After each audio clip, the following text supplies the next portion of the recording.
Assalamualaikum warahmatullahi wabarakatuh, teman-teman semua. Apa kabar teman-teman? Mudah-mudahan teman-teman dalam keadaan baik, sehat, dan tidak kurang satu apapun ya. Amin ya rabbal alamin. Balik lagi dengan aku Haris Budiman di sini teman-teman, masih di Budiman's Channel.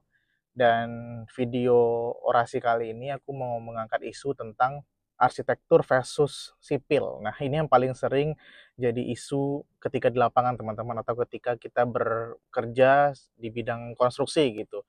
Bahwa arsitek itu selalu berseberangan dengan sipil. Nah, ini pasti akan ada pertanyaan kenapa sih kok bisa selalu seperti itu stigmanya gitu. Nah, video kali ini aku buat sebenarnya bukan untuk meluruskan apapun ya, karena memang segala sesuatu itu bersifat subjektif gitu teman-teman, tergantung pengalaman pribadi masing-masing, tergantung cara menyelesaikan, masalahnya masing-masing, seperti itu. Tapi ketika dilihat ya secara general memang isu arsitek yang selalu berseberangan dengan sipil ini udah jadi rahasia umum gitu. Ketika seorang arsitek berusaha untuk bisa memaksimalkan desainnya dalam bentuk yang ia mau dan ia butuhkan seperti itu.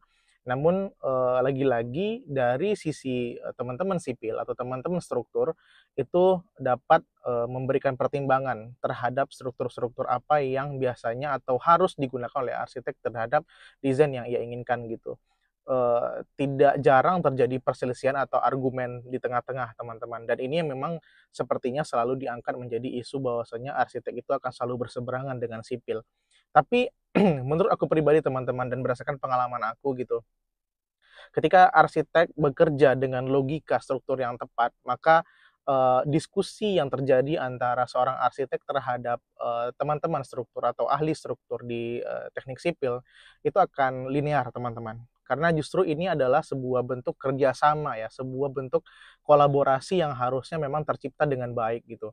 Karena dengan sebuah ide atau konsep yang diusung oleh arsitek, ketika bisa diterjemahkan secara struktur dan logika yang baik oleh seorang ahli struktur atau teknik sipil, itu bisa menjadi sebuah kombinasi desain yang sangat apik dan bagus teman-teman.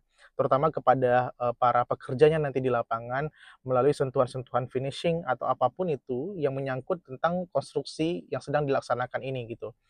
Makanya sekarang banyak sekali aplikasi atau tools-tools ya yang diciptakan gitu untuk bisa membantu sinergitas ini teman-teman. Contohnya itu adalah sekarang ada teknologi BIM ya, Building Information Modeling ya kalau nggak salah ya. Nah, itu yang membantu sekarang bagaimana sinergitas antara sebuah konsep atau perencanaan desain dari seorang arsitek itu benar-benar di-tracking dengan baik oleh struktur atau logika struktur yang juga baik seperti itu. Sehingga integrasi terhadap satu gambar ke gambar lainnya itu bisa cepat gitu untuk bisa dikoneksikan gitu. Nah, menurut aku pribadi, justru kolaborasi antara arsitek dan sipil itu sangat dibutuhkan, teman-teman.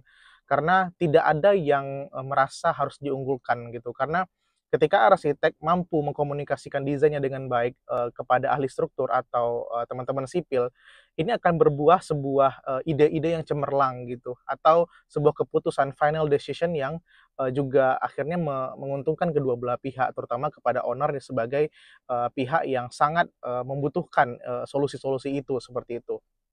Nah, memang sempat dulu pernah terjadi kasus ya ketika mungkin ada sebuah proyek yang dulu pernah aku in charge juga itu ketika arsiteknya tidak bisa berkoordinasi dengan baik dengan sipil, sehingga membuat banyak sekali asumsi-asumsi terjadi teman-teman. Banyak sekali kecurigaan, banyak sekali hal-hal yang akhirnya tidak bisa didiskusikan bersama.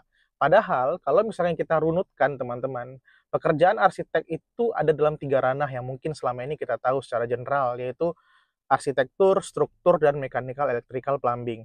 Nah, di situ ada substruktur, teman-teman. Sehingga arsitek benar-benar harus berdiskusi secara intens terhadap struktur yang ia rencanakan. Mungkin arsiteknya sudah paham nih, sudah mengerti logika struktur. Tapi tentunya akan ada perhitungan yang harus diakurasikan lagi dengan teman-teman tenaga ahli dari strukturnya gitu, teman-teman. Sehingga terjadi ruang diskusi di sana, terjadi kolaborasi di sana. Dan apakah arsitek harus tetap kekeh terhadap desainnya? Ya at least ketika memang alasan dan demi alasan itu masuk akal ya pasti akan tetap dipertahankan. Tapi kalau memang alasan demi alasan itu tidak memungkinkan untuk bisa dijadikan sebuah pertimbangan di dalam proyek konstruksi, maka arsitek harus mengikuti dong perhitungan yang diberikan oleh teman-teman dari ahli struktur gitu. Karena arsitek juga tidak bisa bekerja sendiri teman-teman. Bahkan ya di dokumen perizinan IMB pun itu harus ada 3 surat tanda registrasi atau surat keterangan ahli. Yang pertama arsitek, kemudian struktur dan mekanikal, elektrikal, dan plumbing.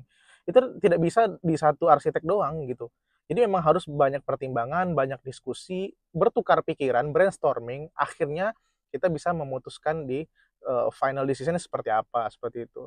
Hingga akhirnya itu bisa disampaikan ke owner dengan baik, dikomunikasikan ke owner dengan baik. Nah, owner juga harus memberikan ruang nih kepada arsitek dan kepada ahli struktur untuk bisa mengobrak-abrik ide yang ia lontarkan di awal gitu. Karena memang itu tugas awalnya arsitek gitu untuk bisa mengkonsepkan secara general dan besar gitu kan.